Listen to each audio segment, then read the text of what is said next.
So, Saurabh, briefly tell me about yourself. Sir, my name is Saurabh Kumar Pal. I was born in Prayagraj itself, and I was I studied my completed my schooling here, and thereafter I moved to study computer science and engineering from VIT Vellore in Tamil Nadu. And thereafter I worked for almost 2 years in a food service company called Jubilant Food Works. And then I left my job and started preparing for this examination. And my hobbies include yoga and basically meditation and participating in coding competitions. Are you still participating in coding competitions? Yes, sir, like once or twice in a week I do it. Like it's an online contest, so where people from different countries, different like come, and like it's a 1 hour contest where we get problems of 4 5 questions and we solve it, and based on the number of questions you solved you get a rating. It's all India rating, world rating. So I do it like it's just mind sport, like I do it. Then say Yes. coding. You love coding so much that you are participating at the competition at global level, and really coding can solve several problems across the world. That too, given the advent of AI and cloud computing, data science, IoT, in such a world now, several problems of the world can be solved using the latest technologies. Particularly, those who are very strong in coding can actually solve more problems. And you have the passion, interest there. You have done computers engineering also. Why you want to leave all such things completely and come into forest service? Why? Don't you think the knowledge that you gained during computer science or the passion of coding or expertise, all of them cannot be really very much useful in the forest service? Don't you think so, Saurabh? Sir, like it was a very energy experience working for 2 years. But sir, like I had in mind when I was in college that I'll prepare for this examination.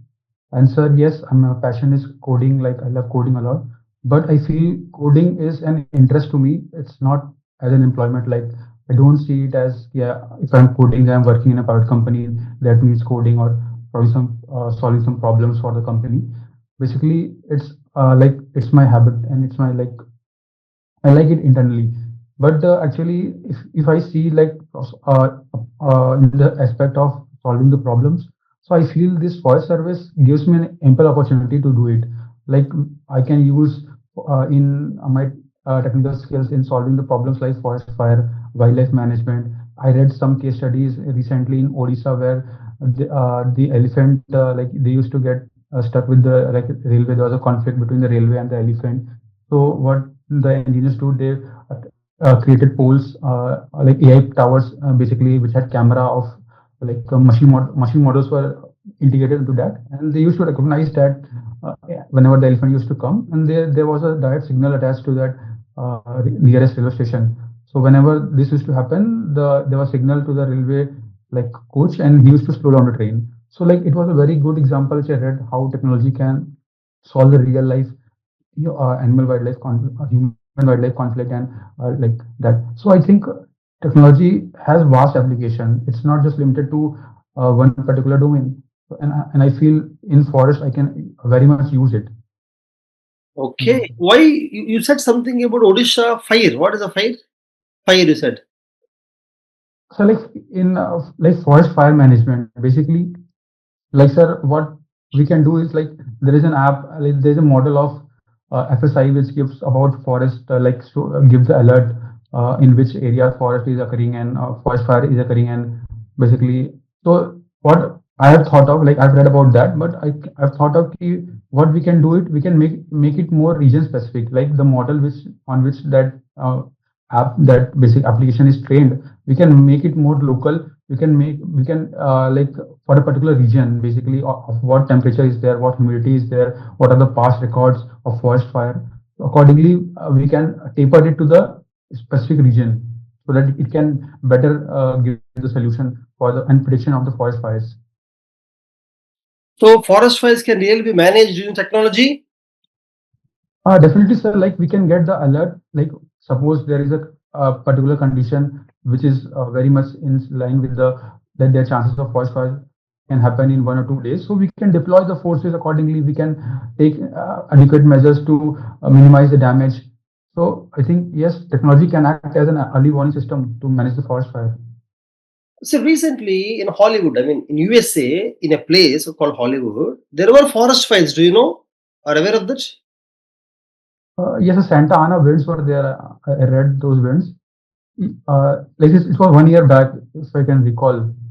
Yeah. But recently, Tell me why they could not really manage that, because see, USA, that area is a prominent area where celebrities stay. Technology is used at the maximum level in such places. Even such places also, forest fire could not be managed properly. Though technology is there, they can access it and they're using it. Even then, why they could not do it? What do you think? sir, like there are two aspects. Like technology can aid the thing, like it can guide you to like there is going to be a forest fire. But on ground, it is the people, it is the management skills, it is the department which is looking into that. So their roles becomes very much like handy. If there is an effect, like there is a weak ground reporting or there is a not proper management of the people, so then it cannot be controlled. Like it just act as a warning system only. So there is a need for both. So I think what happened in USA, one more aspect which I read about this is the wind which was there is Santa Ana winds. It's a very dry wind.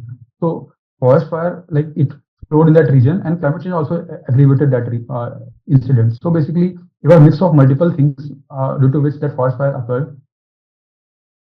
Okay. Okay. See, Mm. you participate in the coding competitions. Okay. Tell me, as of now in India, most students learn coding only in graduation level, UG level. In the school level, mostly no schools in India, I think, according to me, are teaching coding. But do you think coding really requires somebody to have an age of 17, 18 years? Or can we really start learning coding from the age of 8 or 9? The coding is like an alphabet, like we like it's a language. Like suppose we learn ABCD. Similarly, coding like C++, Java, Python, they are just syntax. So there is nothing called like to learn. Yes, there is a problem aspect part, like problem solving, where which needs maths, which needs which is an application part to basically do it. But that can also be done. Like I started coding when I was in class ninth. I was in ICC board, so I started Java programming there. So I used to build patterns like small. So I started there. It was simple, but then when I moved to graduation, it got more complex. So yes, like we can start from class six. I think it was best idea to have a basics like getting to know the ABCD of coding, and eventually moving to in the phase of we can also take the help of AI also to make it more interactive, to make it more like or how can I say that like child friendly so that they can learn it in better way. So yes, I think it's a very good step to like to upskill our kids because that is the very need of the hour right now. Okay. So you mean to say coding can be learned right from 6th or 7th grade only, right? Yes, sir. Like start, and they can start like we do it. Like similarly happens with ABCD or any language. We start from class one to second, third, fourth. Eventually, we scale up. So similarly, it can be done with coding also. There is no problem. Good. So see, Saurabh, from not only Prayagraj, many schools across India these days, from last decade or so, right from 6th grade or 7th grade, I mean, when the kid was only 10 or 11 years old, they started giving more homeworks, particularly mathematics and sciences, more worksheets, more assignments, so that they can practice more problems after going to their home. They can practice more problems in maths and science. And schools are telling that this is very important if you really want to get into a very good engineering college or very good medical college. This is very important. Because of which most of the students, right from 5th, 6th grades, are coming home, practicing many problems, doing assignments and all. Parents also feel that that's the only way they can become very strong in science and maths, is the only way they get into top colleges after the 11th and 12th. What is your stand on this? Is it right habit or not a good habit? Not a good idea, Sir, which India is implementing. Many schools are implementing. sir, I think it is not a very good idea, sir, because at the very initial stage, like in class six, seventh, eighth, sir, the child there needs to be both, like studying also, playing also, like holistic development of the children. That should be focused. Merely studying will not will we can make like brain which is just acting as a computer, which don't have any personality, and nothing as in personal. So I feel burdening too much with problems and mathematics, science, whatever it is, so it will just burden the kid, and eventually the competitive examination, they are too complex. And suppose if we don't make a child holistic, then the chances of getting not able to hear or handle the failure, so those things may arise in future. So I think there needs to be a balance between both school curriculum and the playing part, extracurricular activities, uh, those things. Okay. Okay. So now, see, you are from Prayagraj, right? Yes, sir. Who gave the name Allahabad? Actually, Prayagraj was named Allahabad by some emperor. Which emperor was that? And what was the context? Why it was named like that?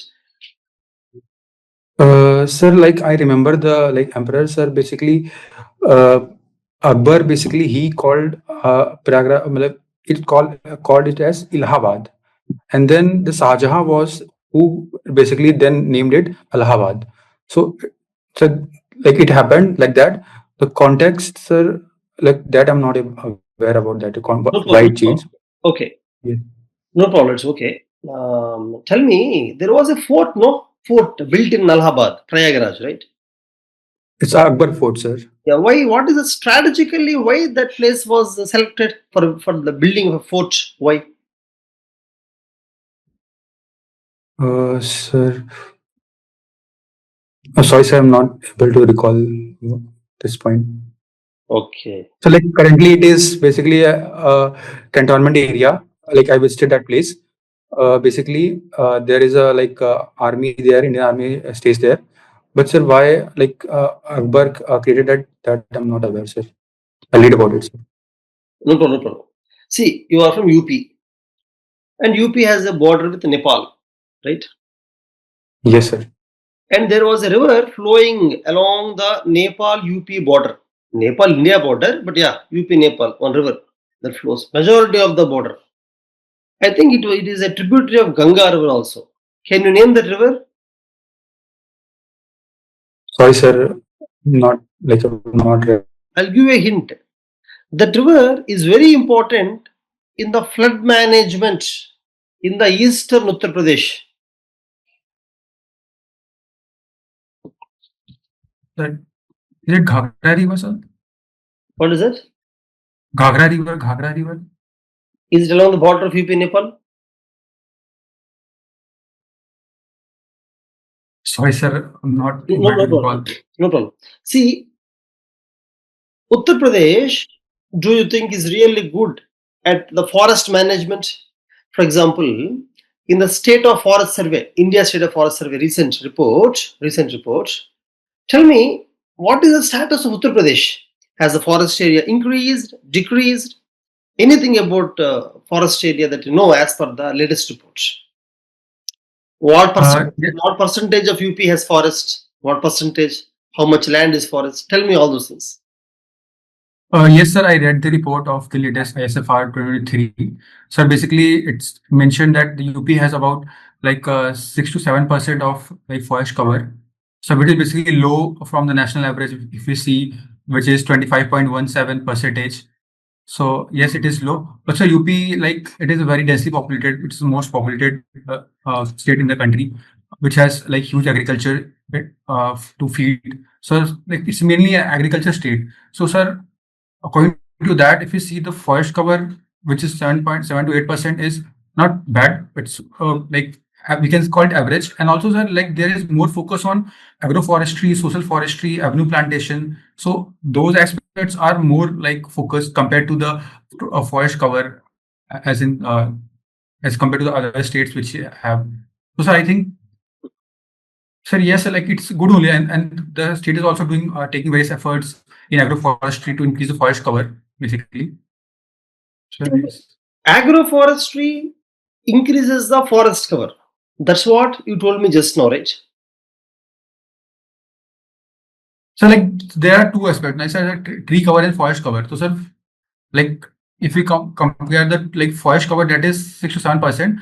But say yes, agroforestry will count in a tree cover. So, sir, accordingly, sir, total forest area total matlab forest and tree cover combined will increase, sir. Yes. So agroforestry does not contribute to the forest cover, right? It contributes to the tree cover, right? So, like, if we go by definition, sir, what is forest cover? If we have 1 hectare of land and greater than 10% canopy density, then it will be called as forest cover. So, sir, if there is agroforestry, if it is fulfills the condition, then it will call a forest cover only. Sir. Good. Okay. Then what is green cover? Sir, green cover. Sir, I've read it, but not able to recall, sir. If you want, I can take a guess. Like, it's total, I think it's total forest and tree cover, sir. That's called green cover. True. That's right. That's right. You said you said UP has high population pressure and not agricultural land. And you said that UP is focusing on agroforestry Yes, sir. in the best possible way, right? Tell me which species of trees are grown in the Uttar Pradesh agroforestry by the farmers. Mostly which species of trees? Which trees? Sir, basically, sir, eucalyptus is there. People prefer growing eucalyptus, and also then mango tree is grown. Sir, like mango is very famous in UP, so it is grown mango. Then mahua is there, so mahua is also grown. Mahua is there, and sir, that's this teak and sal are also grown, sir, in some places. Okay, Then- eucalyptus, you said eucalyptus, right? Eucalyptus is not a good tree for agroforestry, no? It is a harmful tree, no? Why they are encouraging it? They should be banning the eucalyptus. They have to ban eucalyptus, right? So eucalyptus, if you see, it's not bad tree, sir. It basically the region in which it is grown there, it because it's very water consuming. So if it is grown in region which is drought prone area, like there is drought, so there it will be very harmful. But if we grow it in like regions where there is like water is not very deficient, so it is good because the timber quality is very good. So that can be harvested and people do it. So I think, sir, it depends on the region, sir, on which it is grown. Do you know that eucalyptus releases some toxins into the soil? Do you know that? Yes, sir, I've heard it, sir. Read it about it, sir. It's allochemicals, like basically it is called releases. Then why should we encourage it? Releasing harmful chemicals, destroying the other plant varieties around the tree, is destroying. Why should we encourage it?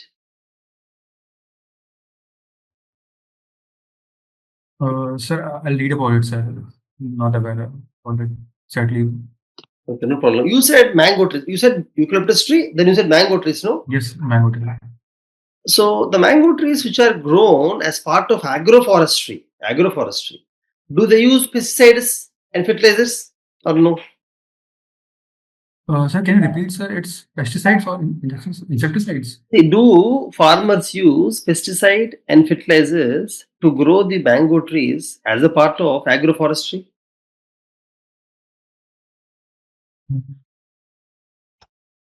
Sorry, sir, I'm not aware of about this. Like, what exactly is done?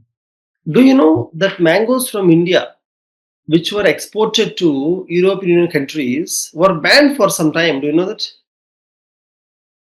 Yes, sir. Due to I think phytosanitary measures for the imports, so like that. It Do you was. know the current status of that? Presently, are they still banned or are they exporting?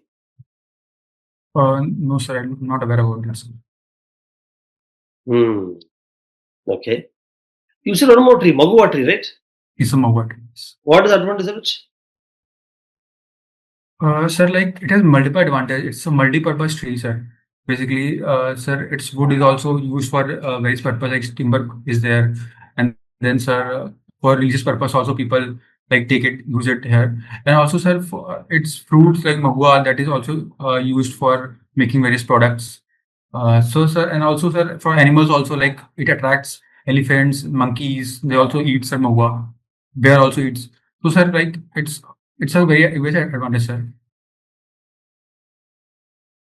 Okay. Tell me, what can Uttar Pradesh do to increase the forest cover from the present percentage to up to 20%? Is it possible, practical, or impossible? Yes, sir, it is possible very much.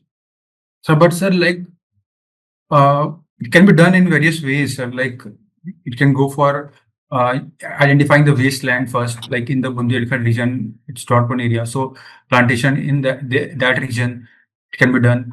And sir, also like this agroforestry, avenue plantation on the canal side, road side, it can be promoted. So sir, yes sir, like we can go for like it can be achieved. It's not very like far target.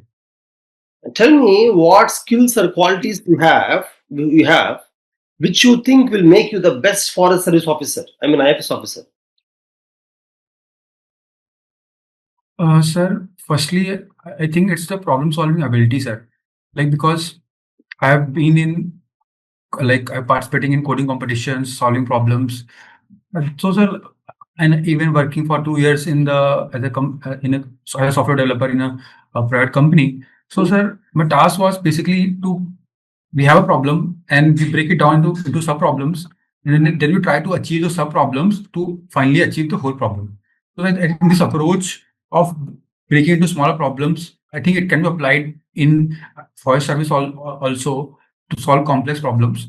And sir, also apart from other qualities, like I'm like sir, a disciplined person. I think like over a period of in studying this in the journey and also while working in a corporate and also like in my colleges also we used to get like assignments we used to submit it on time so there was deadlines. So I feel this all journey of 4 5 to 6 years have made me a more disciplined person, which I think is very much essential in the forest service officer. And also sir, next I'm very like I like jogging meditation, so I like living close to nature, sir. So I think that is also one thing which keeps me fit also and motivated also. So I think that's also very much essential in this service. So I think that these are the qualities which I think like which help me to become a best IFS officer. So So you are good at problem solving, right? yes, sir. Do you know the problem of encroachment of forest, Indian forests? The biggest problem of Indian forests is encroachment. Do you know that? Yes, I have read in newspapers, sir, like various issues are happening. Can you suggest some measures of how to solve this problem?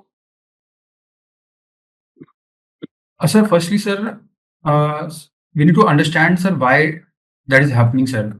Basically, uh, the people who are doing it, what is their cause, why they are doing it. Firstly, that reason should be known. Maybe they have shortage of land, or maybe they are illegally doing it for some advantage purpose, or maybe some resource area is there they want to get over that. So that well, that is basically identifying the real cause behind it. That is the first part.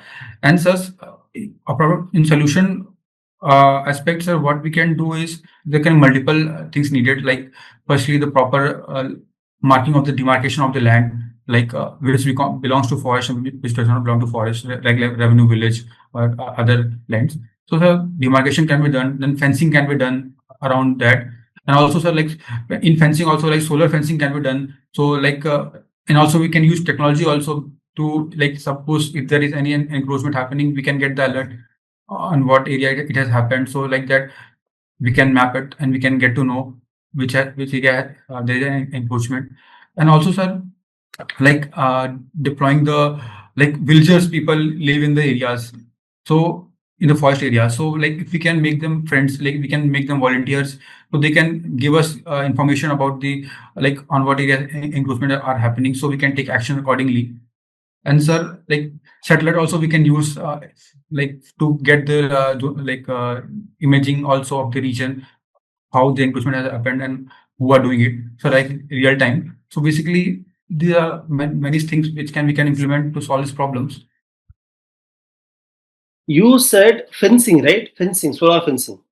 See, Yes, sir. Saurabh, if you do fencing to the forest, won't it restrict the movement of the traditional forest dwellers or scheduled tribes who stay in the forest to move in and out of the forest? Don't you think fencing is not a good idea?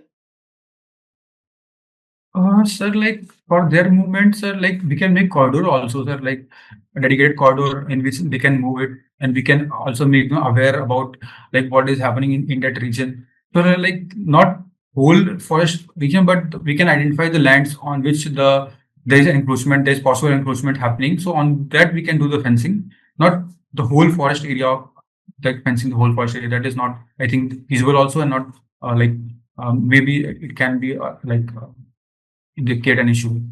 The Forest Rights Act 2006, are you aware of this? Yes, sir.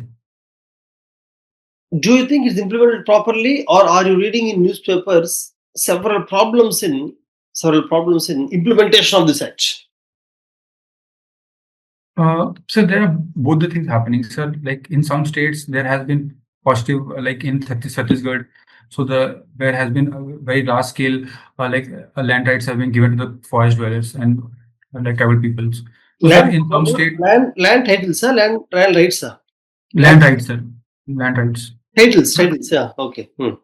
So that has been like in some state it is very fast, but in some state there are issues like implementation delays are there, and sir also like the bureaucratic hurdles also are there. So sir, like it's like in some state it is good, in some state it is not to the mark, sir.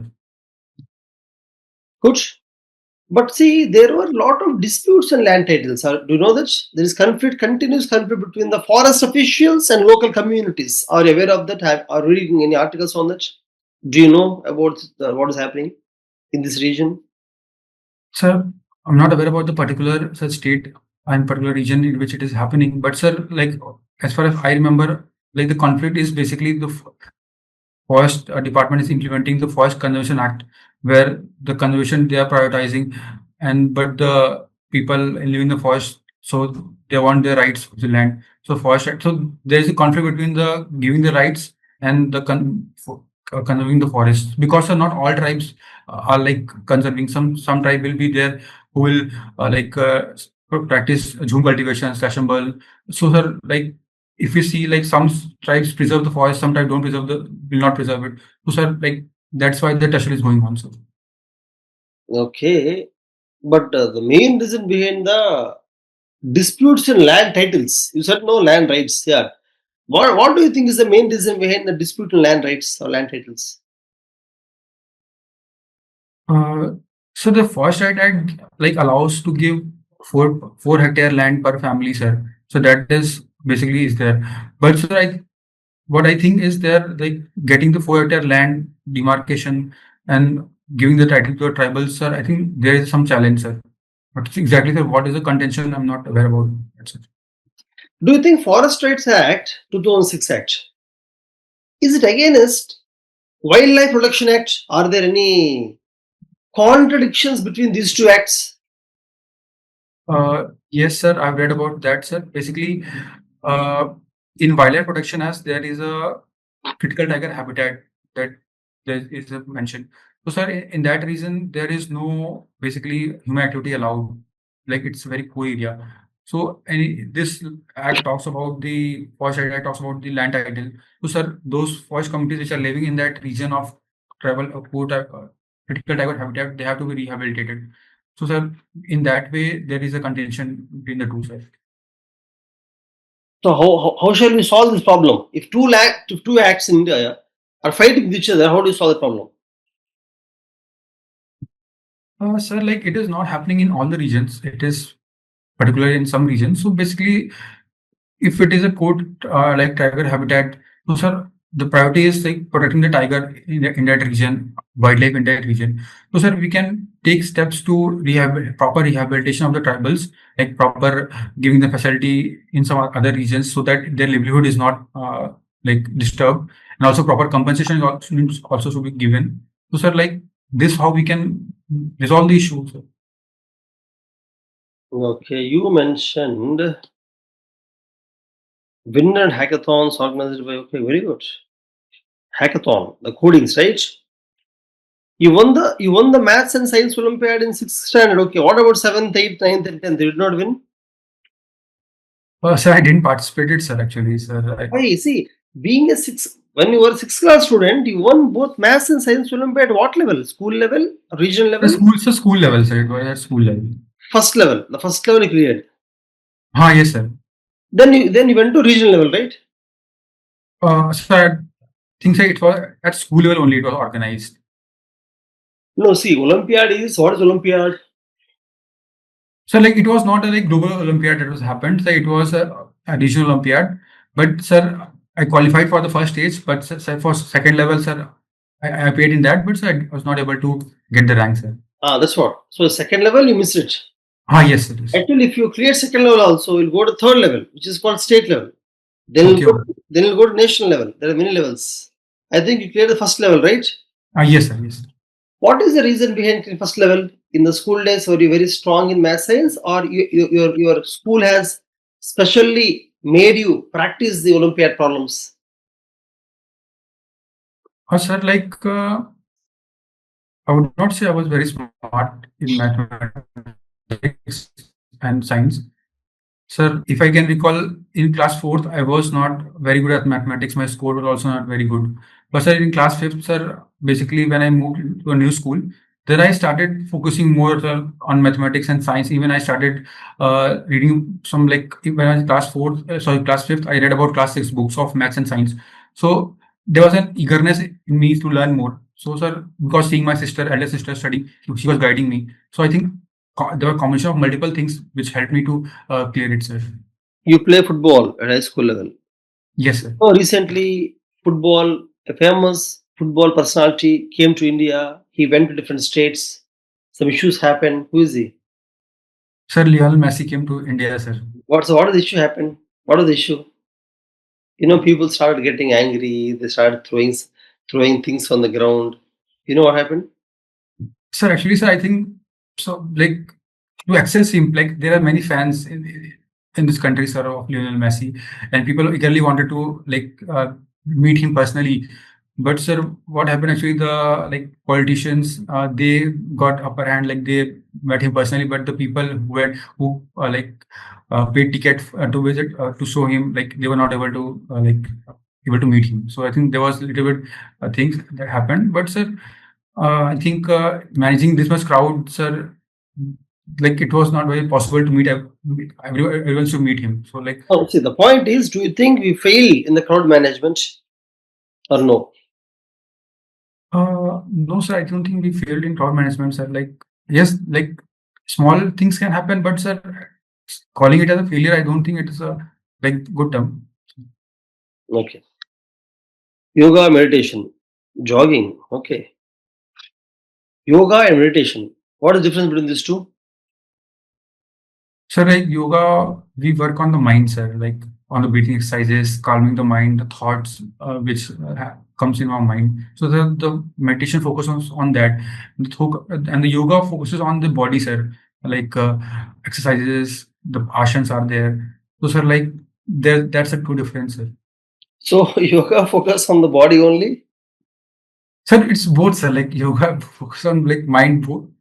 Everything is there, sir, in yoga. But sir, like meditation is specialized focus on meditation, sir. What mindset? Sorry. Yeah, my question is, once you write yoga, do you think still you have read meditation? Once you write yoga as one of your hobby, do you think still meditation you must? Do you think you should write meditation? Not required. Don't you think meditation is part of yoga? So it is a part of yoga, sir. Like meditation, if I can say, it is like whichever activity you are doing, if you are like, what is I have learned, I have experienced, or whatever activity you are doing, if your mind is fully into that activity, that's a meditation. So if you are doing yoga with your full mind into that, yeah, so it's very much disciplined. So that's also a meditation itself, you can call it. Okay, your interview is over. Okay, now I'll give feedback to you. Saurabh, your introduction is good. You covered all aspects: your graduation, your place, college, your hobbies, interests. Very good introduction. Many people in the introduction they tell only 3 4 things, but you covered everything. Maintain that. And why you are leaving? Why you left the job? Also very convincing answer.